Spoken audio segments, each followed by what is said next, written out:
but all of us are unique individuals, and we probably have a combination of some of those things. So for example, I'm a woman, but I do have a lot more of what you might consider the masculine leadership traits, like decisiveness.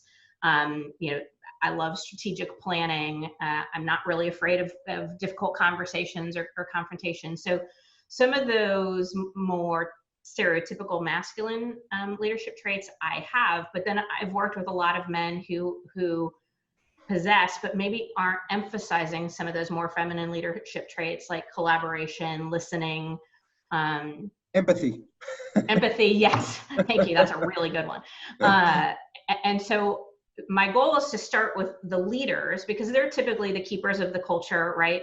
And the deciders of the environment in which their people are working out of. And so I want to start with the leadership, but then this is a long-winded answer to your question. I often work with the women simultaneously, sort of a fact-finding opportunity to uncover how they really feel about the organization, what's working, what's not working, and also to be somewhat of a temporary Band-Aid or a temporary solution while the leaders are working on creating those environments and making the changes and testing things out. Typically, it's we recognize there's a problem in that we don't have, so financial services is an example. It depends on the stat you believe, but somewhere between 16 to 30% of financial advisors are women.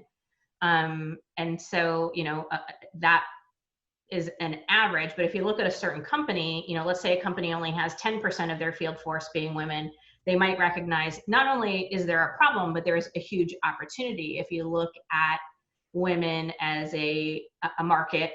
Demographics and decision makers, and more and more decisions are being made either dually or by women as heads of households. Exactly. And if you look at the you know, women are graduating from college at a rate higher than men and getting their master's degrees and things like that. So I do believe, as it relates to financial services, there's a bit of a transfer of wealth happening, and a lot of people that I'm working with see, A, it's probably the right thing to do, and B, this is a really good business decision, but you know, we've done it this way, or we worked predominantly with men for so long, you know, leveraging support, knowledge, expertise can be really helpful in making that transition both faster and smoother.